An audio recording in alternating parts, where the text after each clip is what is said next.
اس دنیا میں کسی کی کامیابی کسی سے برداشت نہیں ہوتی۔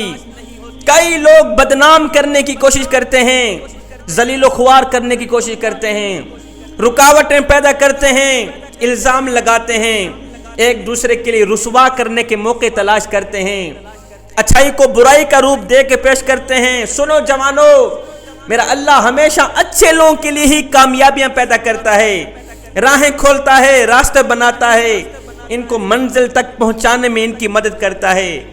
جوانو، کائنات کی ہر چیز میرے اللہ کے قبضے میں ہے، ہر چیز اسی کی قدرت میں ہے۔ وَتُعِزُّ مَن تَشَاءُ، عزت بھی اسی کے ہاتھ میں ہے، وَتُذِلُّ مَن تَشَاءُ، ذلت بھی اسی کے ہاتھ میں ہے۔ عرش والا جسے چاہے عزت دے دے، عرش والا جسے چاہے ذلیل و خوار کر کے رکھ دے۔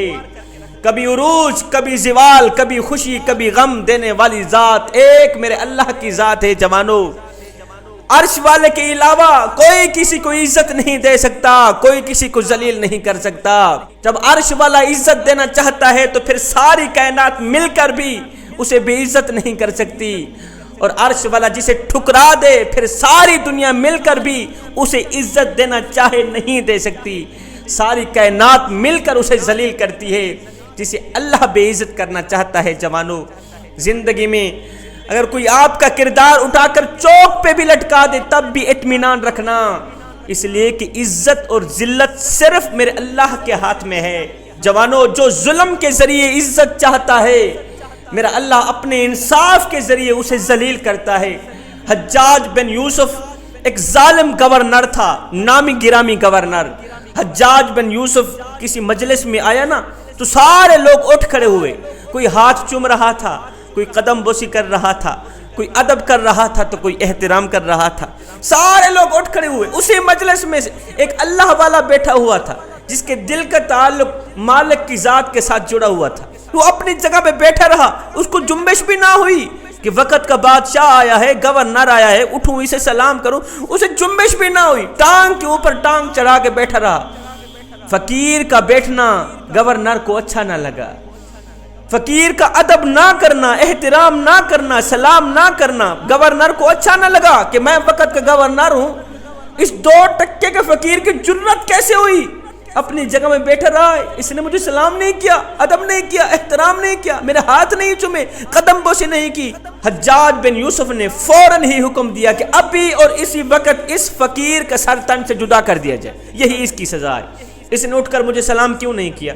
اب جلاد تلوار اٹھا کر آ گئے، فقیر اللہ والے کا سر تن سے جدا کر ہی رہے تھے، مارنے ہی لگے تھے۔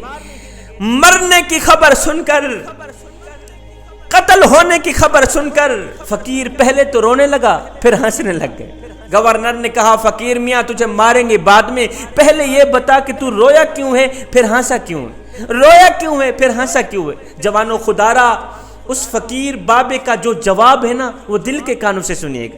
اس فقیر اللہ والے نے کہا بادشاہ موت کی خبر سن کر رویا اس لیے ہوں کہ میں 5 بچوں کا باپ ہوں، سوچ رہا ہوں کہ میرے مرنے کے بعد میری اولاد کا کیا بنے گا۔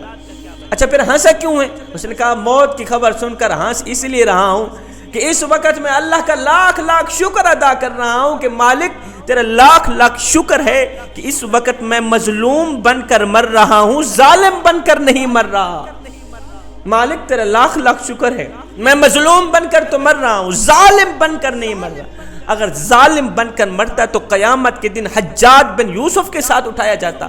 مجھے اپنی موت پر فخر ہے کہ میں مظلوم بن کر مر رہا ہوں، قیامت کے دن شہداء کی صف میں تو اٹھایا جاؤں گا۔ یہاں جس کی 1 لاکھ مہینے کی تنخواہ ہو تو وہ سمجھتا ہے میں سب سے بڑا معتبر شخص ہوں، مجھے عزت دی جائے، میں عزت والا شخص ہوں۔ کسی کو اقتدار مل جائے تو سمجھتا ہے مجھے عزت مل گئی، کسی کو اچھا عہدہ مل جائے، کسی کو حکمرانی مل جائے، کسی کو بادشاہت مل جائے، کسی کو اچھی نوکری مل جائے تو سمجھتا ہے مجھے عزت مل گئی، کسی کا کالا دھندا چل جائے سمجھتا ہے مجھے عزت مل گئی ہے۔ جتنی زیادہ کوٹھیاں ہوں گی، بنگلے ہوں گے، نوکر ہوں گے، چاکر ہوں گے، اتنی زیادہ عزت ہوگی۔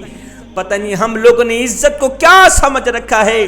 جوانو، عزت تمہیں اس وقت تک ہرگز نہیں مل سکتی جب تک تم عزت کا حق ادا نہیں کر پاتے۔ وہ کون سا حق؟ سب سے پہلے اللہ کی عزت کا حق، اس کے بعد اس کے پیارے حبیب جناب حضرت محمد مصطفیٰ صلی اللہ علیہ وسلم کی عزت کا حق، تمام نبیوں رسولوں کی عزت کا حق، صحابہ کی عزت، تابعین کی عزت، غوث قطب ابدال، اللہ کے ولی، تمام مومنین کی عزت، اگر تم ان سب کی عزت کا حق ادا کر لیتے ہو تو پھر اللہ پر یقین رکھو، اللہ تعالیٰ کبھی بھی تمہاری عزت پر آنچ نہیں آنے دے گا۔ پھر دنیا کی ساری طاقت مل کر بھی تمہیں بھی عزت نہیں کر سکتی۔ اور سنو، اگر تم ان سب کی عزت کا حق ادا نہیں کر پاتے، اگر تم ان سب کی عزت نہیں کر پاتے جن کی عزت کرنا تم پر فرض ہے، اگر ان سب کی عزت نہیں کر پاتے تو جان لو اللہ تعالیٰ تمہارے گھر میں ہی تمہیں ذلیل و خوار کر کے رکھ دے، اللہ تعالیٰ تمہارے گھر میں تمہیں برباد کر کے رکھ دے۔ اس دنیا میں ہم سب آزمائش میں، اللہ تعالیٰ آزماتا ہے اقتدار دے کر، اللہ تعالیٰ آزماتا ہے کرسی دے کر، اچھا عہدہ دے کر، وزارت دے کر، بادشاہت دے کر، حسن دے کر، جوانی دے کر، اللہ تعالیٰ آزماتا ہے دولت دے کر، پیسہ دے کر، اللہ تعالیٰ سب کو آزماتا ہے۔ مگر سنو جوانو، عزت اور ذلت کے فیصلے تو موت کے وقت ہی ہوں گے، یہ تو موت کے وقت ہی پتہ چلے گا کہ کون عزت کے ساتھ جا رہا ہے، کون ذلیل ہو کے جا رہا ہے۔ اگر موت کے وقت کلمہ پڑھنا نصیب ہو گیا، اگر کلمہ نصیب ہو گئی تو عزت مل گئی، اگر کلمہ پڑھنا نصیب نہ ہوا تو یاد رکھنا تم لوگوں کو عزت نہیں ملی۔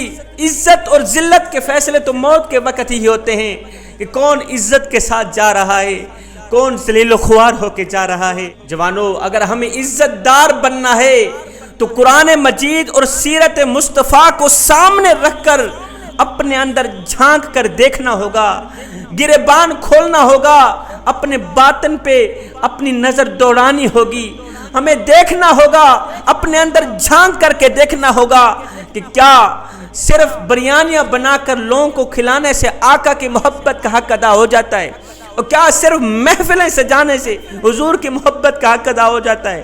کیا بلند آواز سے نعرے لگانے سے، ہاتھ لہرانے سے مدینے والے کی محبت کا حق ادا ہو جاتا ہے؟ اگر نہیں ہوتا تو پھر آئیے سر سے لے کر پاؤں تک حضور کی غلامی کے رنگ میں رنگے جائے۔ میرے حضرت فرماتے ہیں میاں یہ نہ ہو کہ کوئی تم سے پوچھے کہ تم کون ہوتے ہو اور تمہیں شناختی کارڈ دکھانا پڑے، دیکھو جی مذہب کے خانے میں اسلام لکھا ہے، ہم لوگ مسلمان ہوتے ہیں۔ فرمایا نہ بندے، نہ کسی کو پوچھنا بھی نہ پڑے، تجھے بتانا بھی نہ پڑے، تیری وضع قطع، تیرا طرز زندگی اور تیرا انداز معاشرت اس طرح کا ہونا چاہیے کہ تو دور سے آ رہا ہو، کوئی تجھے دیکھے تو فوراً کہے یہ کوئی عام نہیں آ رہا، یہ تو میرے محمد کا غلام آ رہا ہے۔ میں دعا کرتا ہوں اللہ تعالی ہمیں صراط مستقیم پر چلنے کی توفیق عطا فرمائے۔